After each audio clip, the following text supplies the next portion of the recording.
Those of you out there that have been following me lately on YouTube know that I, the Yankee Marshal, have leapt into the 20th century as far as my carry gun is concerned. I've stopped carrying revolvers and started carrying a 1911, which takes me a good 11, 12 years into the 20th century now, as far as when the gun that I have chosen as my carry gun was designed. Now, I have several 1911s. I have Colt 1911s, I have Kimber 1911s, I have Smith & Wesson 1911s, I have SIG 1911s, I have Dan Wesson 1911s, where I actually have one Dan Wesson 1911.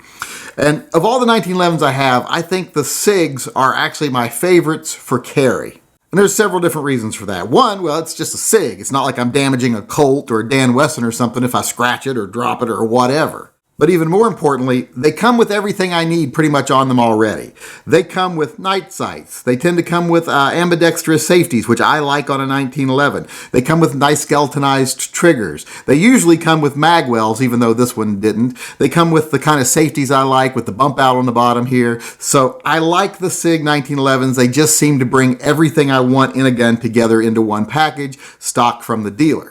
Now, the most recent one I've purchased is more of a traditional shaped 1911 from SIG. It is the We the People 1911.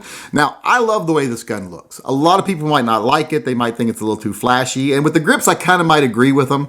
But I'm going to get rid of these grips because, one, they are a little flashy. And two, they're not comfortable. So that's one of the changes I'm going to be making on this gun today, because this video is going to be about changes I'm making to this gun. What I'm going to want to do today is get this gun carry ready. And there's going to be some things I'm going to have to do. Like I said, change the grips is one of them, but some other things I'm going to have to do are a little more, personal preference things. Not that the grips aren't personal preference, but you know what I mean. Also today, the things I'm going to be changing is I'm going to be putting a full-length guide rod in the gun. Now, I like full-length guide rods. I don't see any downside to them really. A lot of people are like, they look dirty, and never seen any evidence of that whatsoever. It's just people like to make up stuff about things that they don't want to try. I like the GI guide rods also. I think they look better. The GI guide rods look better, but I just like the way a full-length guide rod makes the gun rack a little cleaner and makes it cycle just a tiny bit smoother. Not enough to affect performance at all, but I just like the feel of it. The longer rod just feels better in my hand when I'm shooting the gun. And I probably could have worded that a little better, but you know what I mean. I'm also going to add a mag well to this one because this one did not come with a mag well, so I'm going to add one here because I like having a mag well on the gun. It makes for faster reloads, and I think it makes the gun look better, gives you a little bit longer of a grip, so I think it's a positive all the way around. And there's one other thing I'm going to do to this gun today. I am going to install a fast safety system on it, the SFS 2.0 system. For those of you that aren't familiar, this is what that is. Now, I put one of these on my Browning High Power, but I have never installed one on a 1911, and I can't even find a single video on how to do it, just to kind of refresh myself, or actually just give myself a little tutorial on how to do it before I actually start. So this should be pretty interesting watching me install this, but I don't think it should be too hard. For those of you who don't remember, that's the safety system where when you rack the slide back and the hammer is back, instead of putting the safety on, you push the hammer forward, that places the safety on, and then when you remove your safety later, it springs the hammer back into the ready position. It allows you to carry hammer down. Now, some people might say, now, why would you want to do that? But I think there's a couple of different reasons why you want to do that. For one, I find it easier to look at the gun and tell the safety's on when the hammer is down. And two, when you're open carrying, people don't go, oh, your hammer's back. Did you know your gun is cocked all the time? So there's some advantages to it. So like I've told you here, I've got several changes I want to make to this gun today. So I'm going to go ahead and get started on it here real quick. And the first thing I got to do is strip it down. And like I say, I do this backwards, so you probably don't want to do this the way I do it. I'm going to make sure to hang on to these grips because, I might put them back on there for the 4th of July or something.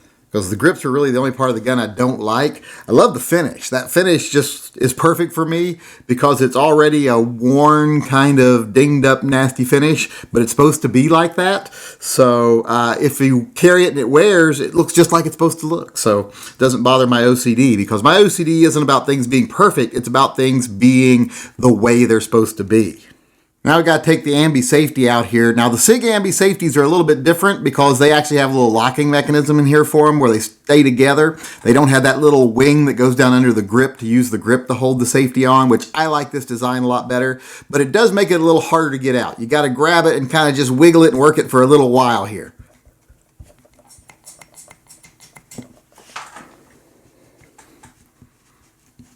and a little piece went flying, but it's out of there now. My little spring came out here for my safety spring, but I've got to change this spring anyway to put in the safe fire system, so it's all right that that shot out. Now that that's out, it's just like disassembling any other 1911. All right, now let's get the mainspring housing out of here. I'm going to need to take the parts out of here in a little bit just so that I can put them in the new mainspring housing. Plus, I got to change the spring for the fast safety system.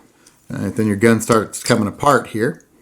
I don't know how well you can see it here, but you can see that little lip there on the end of this pin where it's got that little notch cut into it. That's what actually holds the safety on these ambidextrous safeties. Much cleaner look than a lot of the other ambidextrous safeties. If you've never taken a 1911 down before, you should know you don't even have to use a punch on most of these pins. They'll usually just fall right out. There's part of the little safety that makes this a Series 80 instead of a Series 70. A lot of people don't like the Series 80s. I don't mind the Series 80s. I like having that extra safety. It doesn't affect reliability at all, in my opinion. I've never seen any evidence that it does, so I don't mind a little extra safety. And there's the other piece right there. Get the sear out. Okay, it's all disassembled and ready to put that fast fire safety system on there. All right, now I'm going to get to installing the fast safety system here, or the safe fast shooting system. It's got its own hammer, its own little Series 80 parts here, its own slide stop. This is the ambi safety that I'm not, or the ambi mag release that I'm not putting on there because I don't like it, and it's got its own little safety here. Okay, next thing I'm going to do here is just take the innards out of this mainspring housing and put them in the new one. And the little fast safety kit comes with its own spring, so I'll have to change out to that spring, which is a little bit longer and looser wrapped. So we'll see how easily it goes back in.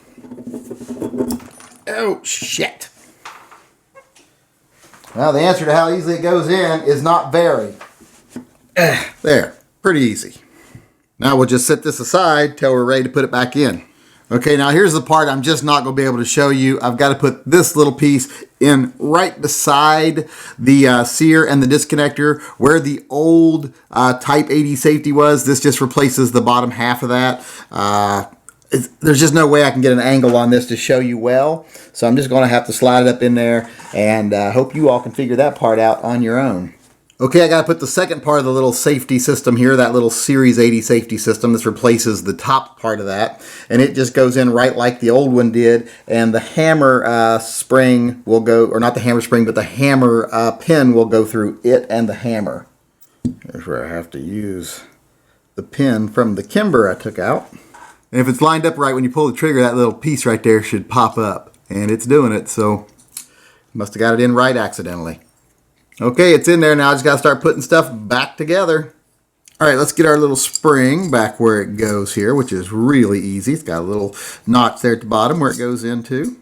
And now we're going to try to put in the mainspring housing as soon as I find what I did with it. Oh, there it is, right there. I just ran into a little problem here. That mainspring housing pin's a little long there, as you can see. So I'm going to switch that out for the one that came with this mainspring housing. I really usually just reuse the old ones, but this one is just a little bit long for this mainspring housing. There, that's better. So let's go ahead and get this in here. We can't put it all the way in yet because we still got to put in the grip safety, but we can get it started being lined up here. There we go. Now let's get the grip safety and put that in place. Get it roughly where it goes. Slide this the rest of the way up. And then we'll put the pin in it. Okay, now we just got to put in the safety lever. So we just got to line up the little hole here with the grip safety and just kind of work that in place. And the hammer's got to be back while you're doing this, just so you know. And there, that went right in there. Oh shit, I forgot to put the spring in here. Let me take that out. All right, now I got to put the little plungers back in. I changed the spring because this came with its own little plunger spring, so better change out to the one they gave me.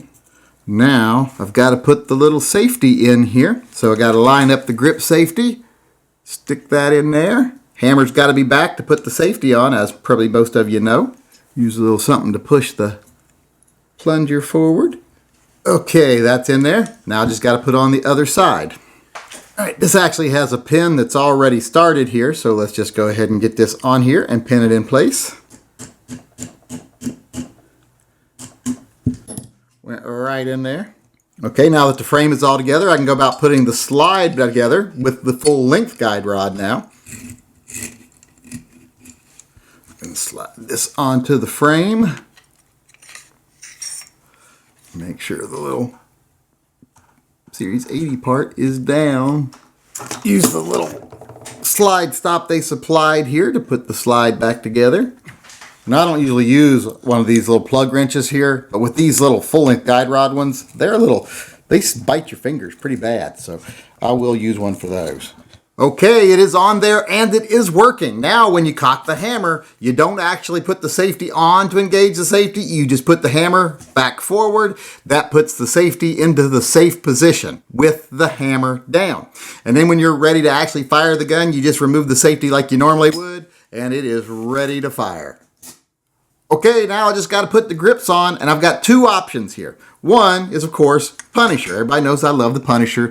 These are solid black ones, but they have a raised Punisher on them. It's very subtle, but it's still very cool. But I don't know how well Punisher goes with the We the People logo here. Of course, doesn't go with it badly, but maybe not perfectly. And my other option here is a pair of VZ grips. The first ones were from Lock Grips, L-O-K. These ones are VZ grips. And these ones don't want to go on. Come on. There they go. They've got a little American flag on them, keeping with the patriotic theme of this gun. So which one do you all think? The flag or the Punisher? And we'll keep the flags on there for now. If everyone thinks the Punishers would look better, I'll put those on there because everyone knows I love the Punisher, so it wouldn't bother me. But for right now, I'm going to stick with the flag ones. I like these solid black grip screws, so I'll just put those back in there. Clean up my mess a little bit here. And here's a tip for people. When you put something like this on a gun, don't just throw away the container that the new parts came in. Put the old parts in that container. That way, if you ever want to go to switch them back, you know where the old parts are.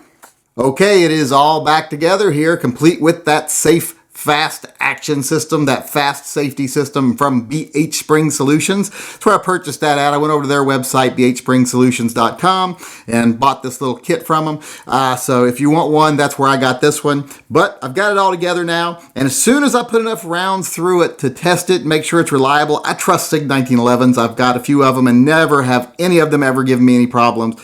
So I don't think this one will be any different, but I still want to put a few hundred rounds through it before I put it in my holster. But once I do, I'm going to carry this gun for a while, and I'll get back to you as soon as possible on how I like this gun as a carry gun and how I like this system on that carry gun.